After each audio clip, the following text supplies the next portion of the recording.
Good evening and welcome to our first ever virtual Roundup. We're so excited to share what's going on here at Sanctified Hope and how God is working here and in the lives of these ladies. I want to thank you all for tuning in and joining us this evening. Remember, we're on every night this week. It's 7 p.m. It's only going to last about 30 minutes, so it's not going to take up too much of your time. I also want to thank Jonah Roybal and Frank Platt and Jonah's wife Grace, who's put in an awful lot of time in helping to make this event a successful one. Sanctified Hope is something that most of you have heard about, but not all of you know everything that we do out here on the ranch. First of all, we're TDCJ approved. That means Texas Department of Criminal Justice. And these ladies have an opportunity to look through the resource book that TDCJ has there to be able to pick out where they're going to go once they leave. We're a Christ-based transitional home where they actually live. And later this week, you're going to get to see a tour of our place. We are sponsored by 12 churches, and we partner with the United Way. We also have our donations by individuals and grants. 67% of women go back to prison within the first 3 years. We've served 40 women and only one has gone back to prison. I think we're beating those odds, aren't we? Now, we want to know if they really want to be here. We don't want them going back to the same people, places, and things that they are used to. So they start the application process. So far, 9 women have finished our program, with 1 graduating in a month, so that'll be 10. But we consider everyone a success when they're here. It's up to them and the Lord to decide where and when they're going to bloom where they're planted. No one's mandated to be here. It's a choice. First, as I said, they look in the resource book and they choose us. They start with writing a letter and goes from there. We want to make sure that they are a good fit for our program and that we're a good fit for them. It's a 3-part application process. We start out by giving them all of our rules and guidelines, and they have to decide if they want to abide by those rules and guidelines.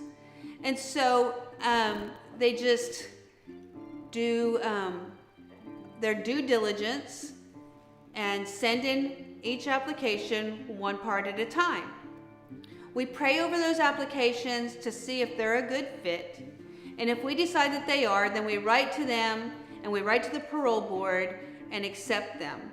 Then it's a waiting game. Then they have to present to the parole board where they want to go, and if they're paroled, then they come directly to us from prison. If they're not paroled, then they wait, and we keep them on our list. And most of the ladies that do come here are on parole, but some of them aren't, so they just come to us right upon release. Then her journey begins here at Sanctified Hope, but she comes to us with just the clothes on her back. She has nothing. We provide all of their needs, from hygiene, clothing, food, a roof over their head, all the utilities, a comfortable bed instead of a mattress that's that thick. They are so loved and blessed when they get here. It's very overwhelming. So when they get here for the first 3.5 to 4 months, they're working on documentation such as birth certificate, social security card, their driver's license, marriage certificate, whatever that documentation might be, that's what they're working on, along with attending about 40 hours of our core curriculum classes. They're just working it, making life good between them and the Lord, and learning all that they can learn about themselves and who Christ calls them. During that time, and during their whole time actually, we do evaluations once a month at the beginning and then every 3 months, and they do self-evaluations. We do goal setting, where they can decide if they're going to go to school to have a career in something that's specialized or get a job. But we want them to have a career with a life-sustaining wage. If they decide to go to school, they apply for scholarships and grants.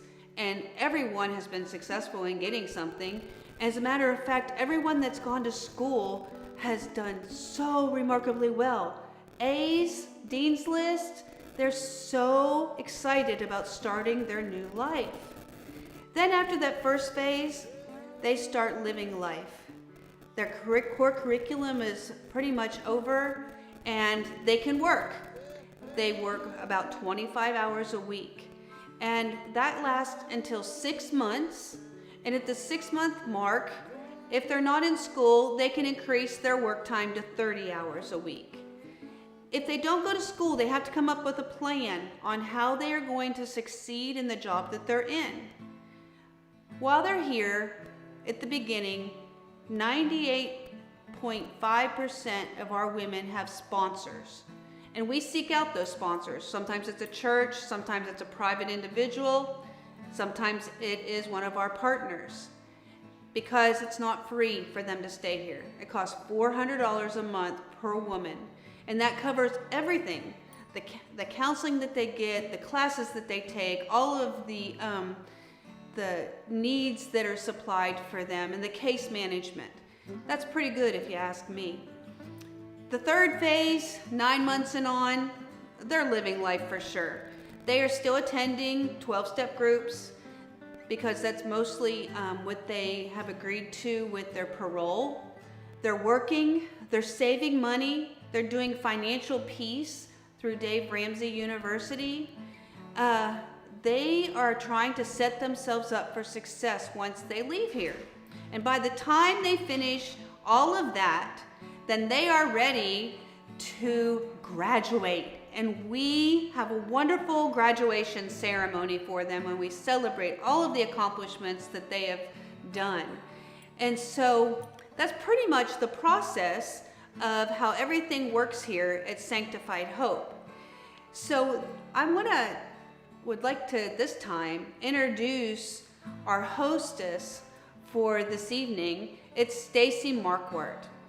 She's going to talk to our founder, Janet Duvall, and they're going to talk about all of the things that made Janet decide to do this. Thank you so much for joining, and please welcome Stacy and Janet to the stage.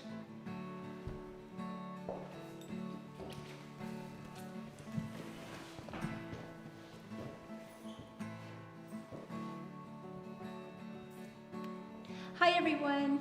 This evening we are so blessed to sit down with the founder of Sanctified Hope, Janet Duvall. Janet, it all started here. So tell me how Sanctified Hope came to be. Well, I was going into the prison at Carswell with a friend of mine, and we were teaching a class called Making Peace with Your Past. And when we would get through with this wonderful program, the women were just so excited about what they had learned. And then they started saying, we are so scared. We don't know what we're going to do when we get out of prison. We don't know where we're going to go. We don't know where we're going to live, how we're going to make a living. And it was really something that just touched my heart. And I thought, oh my goodness, there's just not a lot of places for these women to go when they get out of prison, especially Christian places.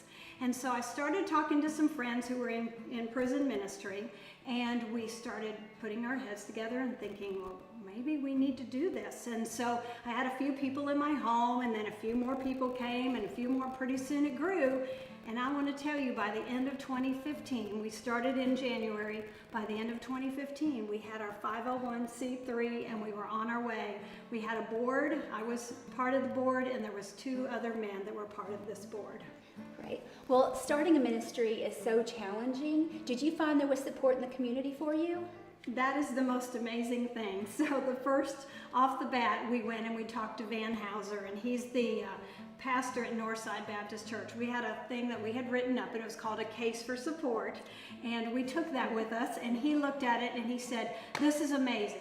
He said, I want to get the sheriff and the chief of police together, the commissioners, and I want to have a luncheon, and you present this to them. And we did, and when we presented it to him, he said, do you all have a problem with this? Forever, or hold your peace. And they said, no, we think this is great.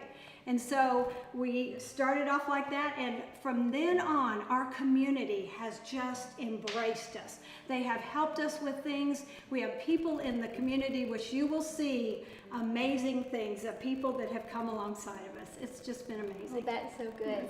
So if you've ever been to Sanctified Hope, you would notice that this facility is amazing. How did you ever obtain this property? Well, this was the most interesting thing because I thought I would find a house in Weatherford, and I started looking at houses. And when I thought, wait a minute, I found out from the code enforcement, they said you can only have 5 people in the house. And I thought, well, that's not going to work because we're going to have more ladies than 5 at a time. And so I went to talk to somebody at Freedom House, and she said, oh, you need a multi-family dwelling. And I was like, oh, that's it. So I came out here where we are now, found these 2 duplexes on 3 acres, which has been amazing because we have a place now that we built this large building here with our classroom and our offices, and it has been just perfect. Oh, that's a great story. So one more question before we wrap up. If you could say one thing to everybody listening right now about Sanctified Hope, what would it be? Well, it would be the fact that God is changing lives here at Sanctified Hope. We are not just a home, we are a transitional program. And the women come here and they stay for 12 months and they learn things that changes their life. And we are seeing people changed every day. It is amazing what God is doing here. And I just want you to know that we can't do it without you. We can't do it without people helping us. And so that's why we're having this tonight, because we need to keep on doing what we're doing. And so we need your help financially, and we would really, really appreciate it. Well, Janet, thank you so much for your time, and thank you for all the work in the community that you do. And thank you for listening. Be sure you tune in tomorrow when we find out more about how this is set in motion when we talk with Program Manager Kim Brewer.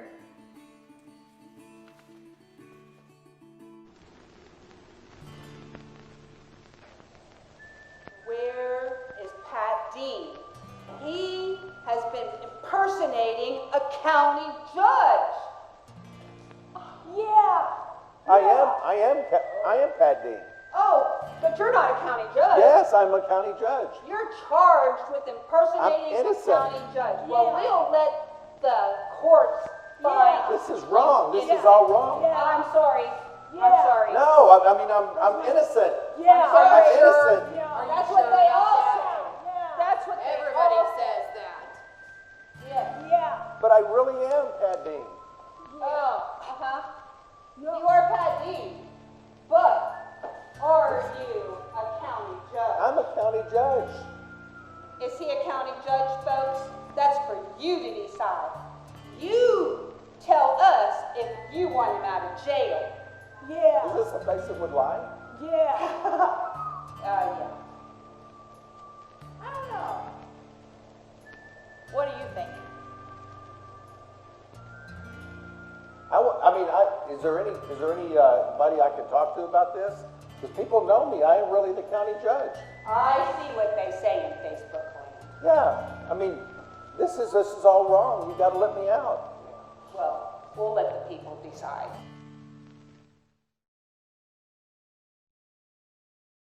Wow, Pat Dean is in jail. He's been locked up. He thinks that he's a county attorney. No, county judge.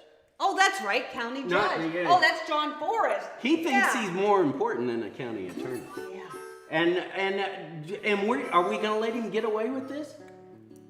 I don't know. It's up to the people to decide. I guess it's up to y'all. I guess if you guys really like Pat Dean, did they vote him in office? They did. If you voted him into office and you really like this guy, then what you need to do is make a donation to help post his bail, right? That's exactly. Is that how this works? That's exactly right.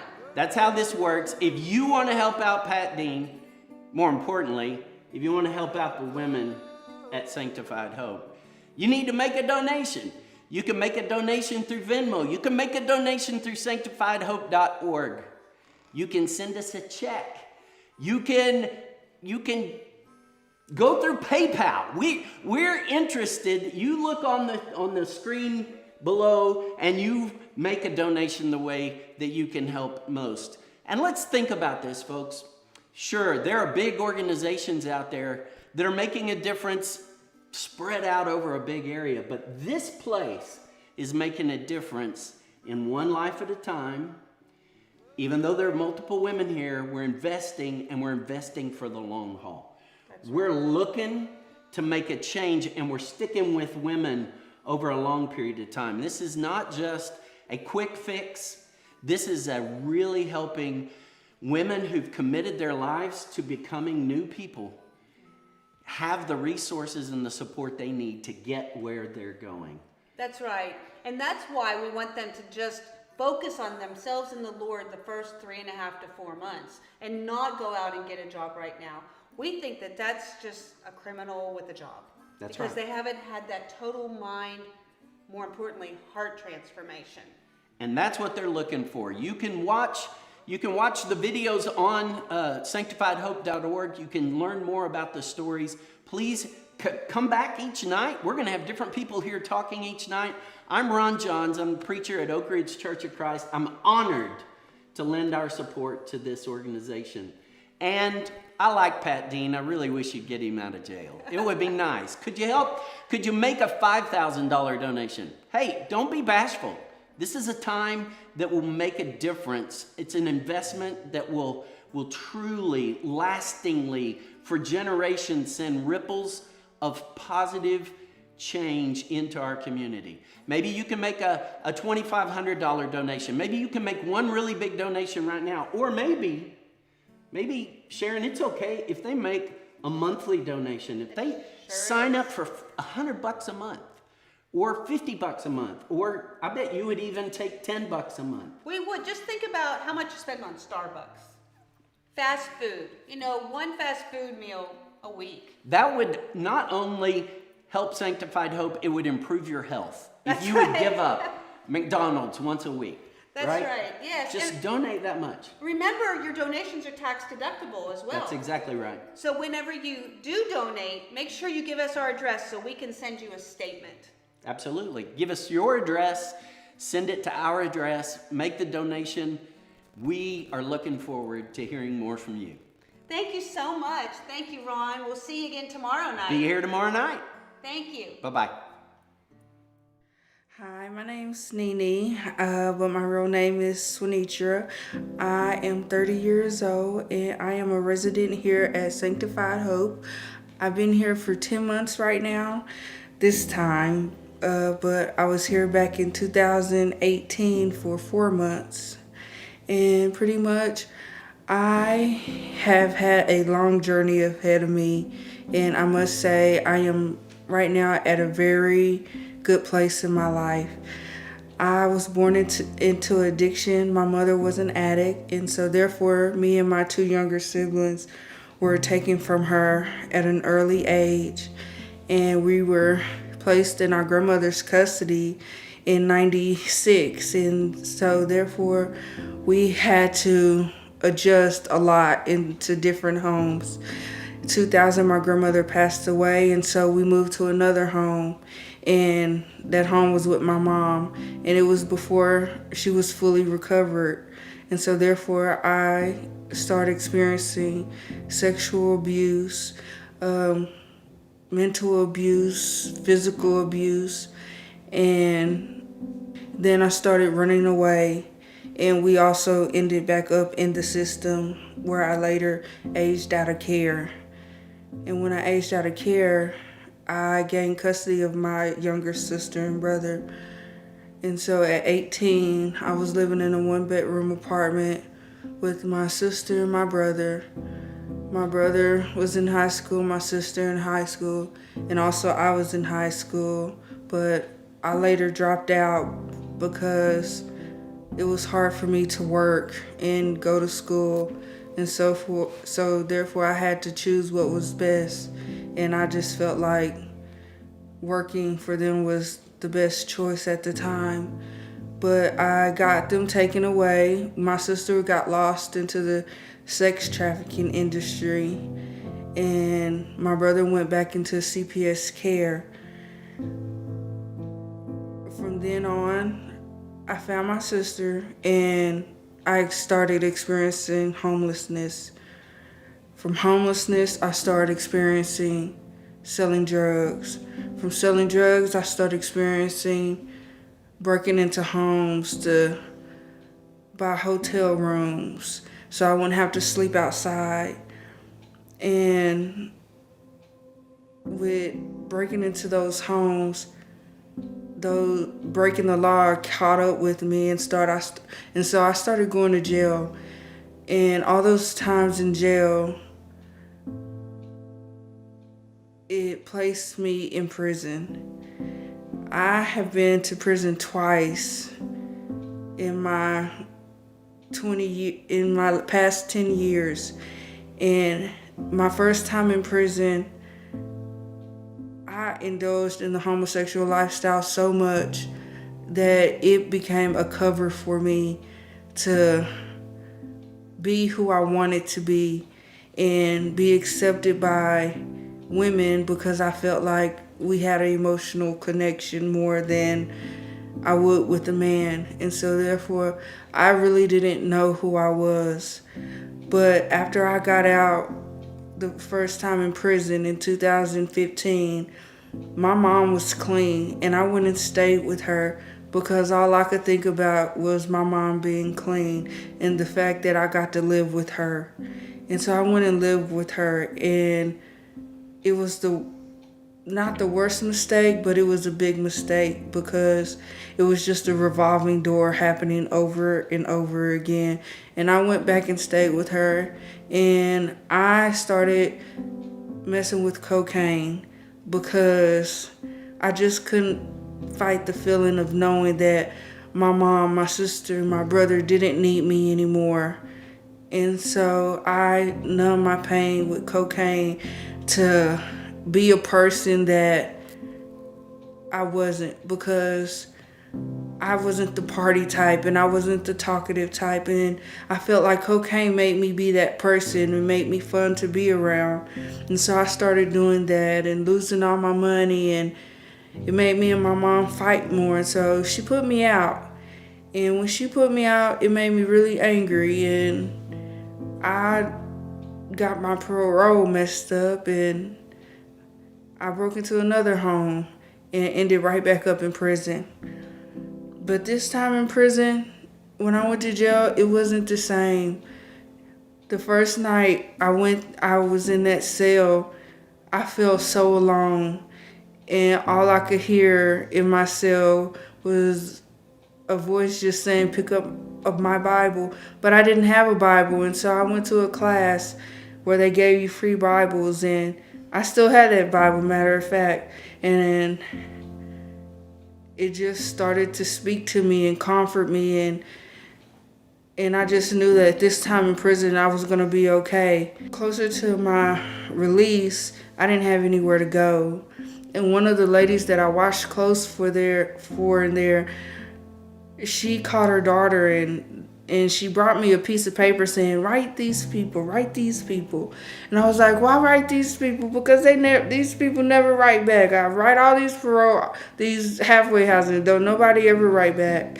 And so I wrote Sanctified Hope, and within a week and a half, they wrote me back. And they wrote back consistently every single time.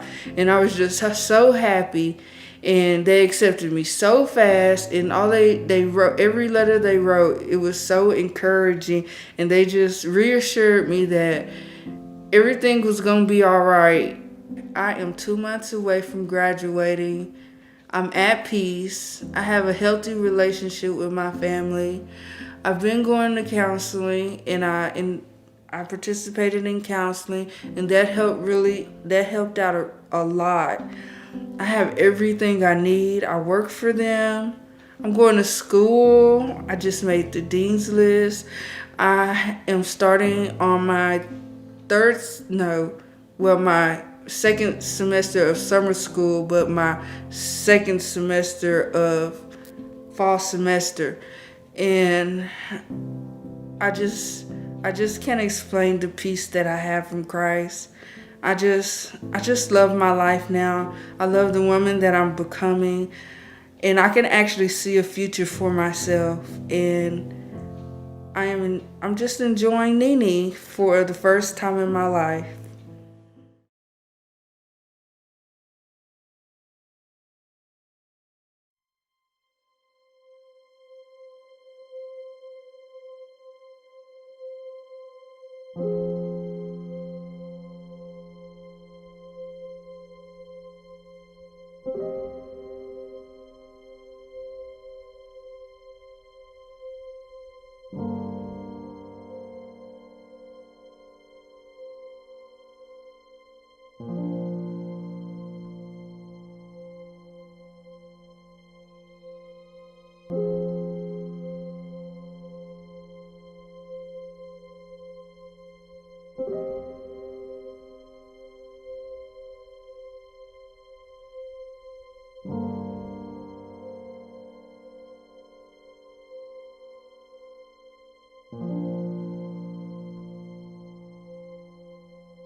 I'm Elizabeth Medeiros, and I am a graduate of the Sanctified Hope program. I graduated October of 2017. Prior to coming to Sanctified Hope, my life was chaos. I was lost in addiction, in broken relationships, just a deep, dark, desolate place, and I had no hope at all. I was sent to prison, and in prison I heard of the Sanctified Hope Transitional Home Program. I applied and I was accepted.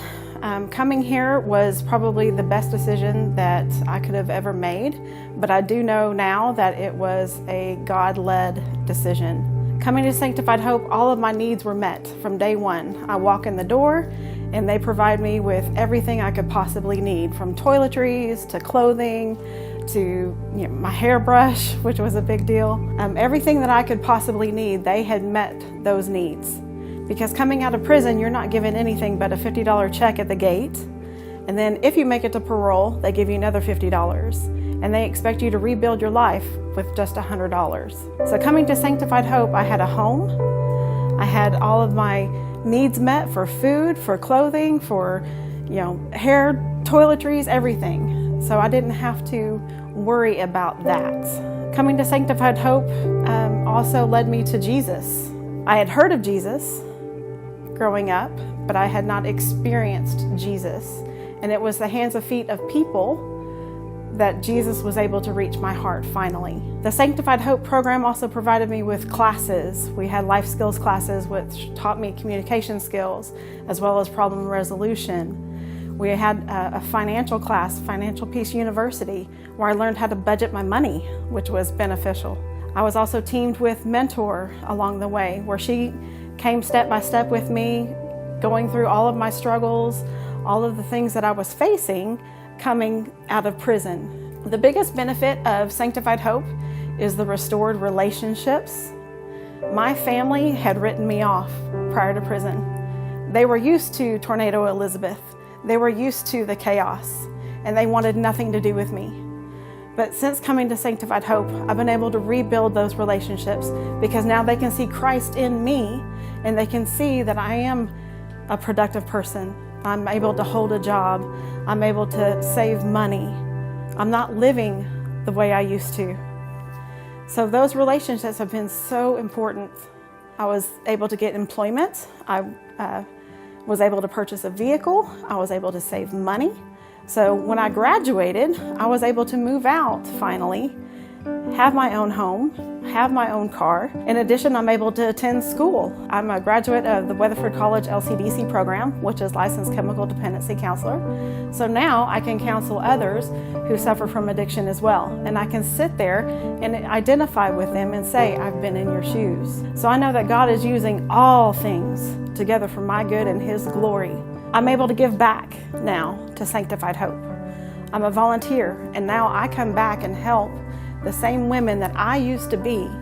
I teach life skills, and I'm able to connect with them and let them know that they're not alone, that they can do this. So thank you so much for sponsoring one of the women from Sanctified Hope. Thank you for donating to Sanctified Hope, because that is the hands and feet of Jesus that has put hope into me.